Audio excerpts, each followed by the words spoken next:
রাজশাহীর দুর্গাপুরে সরকার মানেন না অধ্যক্ষ আমিনুল, রয়েছে অর্থ আত্মসাৎ ও নিয়োগ বাণিজ্য সহ নানা অভিযোগ। বিস্তারিত দেখুন রাজশাহীর দুর্গাপুর থেকে ফিরে এনাম বিন মোর্শেদের করা 3 পর্বের ধারাবাহিক অনুসন্ধানী প্রতিবেদনের প্রথম পর্বে।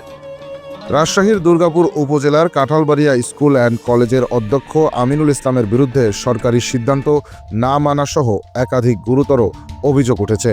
অভিযোগগুলো তোলা হয় স্থানীয় অভিভাবক মেহেদী হাসানের পক্ষ থেকে, যিনি 2024 সালের 17 সেপ্টেম্বর উপজেলা নির্বাহী কর্মকর্তা সাবরিনা শারমিনের কাছে লিখিত অভিযোগ দায়ের করেছিলেন। অভিযোগে বলা হয়, অধ্যক্ষ আমিনুল ইসলাম প্রতিষ্ঠানের বিভিন্ন কার্যক্রমের জন্য প্রাপ্ত অর্থ আত্মসাৎ করেছেন এবং নিয়োগ বাণিজ্যের মাধ্যমে প্রতিষ্ঠানকে আর্থিকভাবে ক্ষতিগ্রস্ত করেছেন। এছাড়াও তিনি শিক্ষক ও কর্মচারীদের সঙ্গেও অসৎ আচরণ করেছেন বলে অভিযোগ ওঠে। এই বিষয়ে মাহবুবুর রহমান নামে আরেক অভিভাবক থানায় অভিযোগ দাখিল করেন। উপজেলা নির্বাহী কর্মকর্তা অভিযোগ পাওয়ার পরপরই বিষয়টি গুরুত্ব সহকারে তদন্তের জন্য একটি 3 সদস্যের কমিটি গঠন করেন।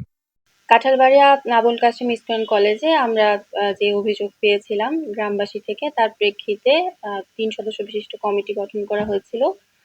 সেই কমিটির রিপোর্ট আমরা পেয়েছি এবং সেখানে কিছু অসঙ্গতি পাওয়া গেছে, যার প্রেক্ষিতে ওখানকার যে অধ্যক্ষ আছেন তাকে 2টি কারণ দর্শানোর নোটিশ দেওয়া হয়েছে।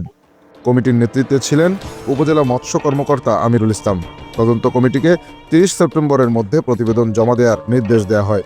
এদিকে তদন্ত কমিটি সরেজমিনে তদন্তের চিঠি পাওয়ার পরে অধ্যক্ষ কমিটির আহ্বায়ক বরাবর সময় চেয়ে আবেদন করেন। অধ্যক্ষের সময় চেয়ে আবেদনের প্রেক্ষিতে তদন্ত কমিটি 7 কর্মদিবস সময় বাড়িয়ে দেন। পরে তদন্ত কমিটি দফায় দফায় সরেজমিন তদন্ত করে। তদন্ত শেষে তারা অভিযোগের সত্যতাও পান।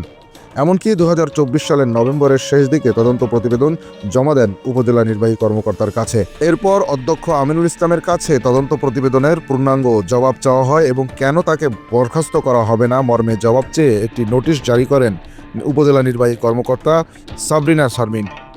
অধ্যক্ষ আমিনুল প্রথম নোটিশের জবাব দিলেও তাতে নানান অসঙ্গতি দেখা যায়। ফলে পুনরায় জানতে চেয়ে দ্বিতীয় নোটিশ অধ্যক্ষকে পাঠানো হয়। তবে দ্বিতীয় নোটিশের জবাব দেওয়ার সময় পার হলেও অধ্যক্ষ তা জমা দেয়নি বলে জানা যায়। এতে নতুন করে প্রশ্ন উঠেছে, এই অধ্যক্ষ আমিনুল বর্তমান সরকারের আইন মানেন কিনা তা নিয়ে। এ বিষয়ে অভিযুক্ত অধ্যক্ষ আমিনুল ইসলামের সাথে মুঠোফোনে যোগাযোগ করার চেষ্টা করলেও তিনি ফোন ধরেননি।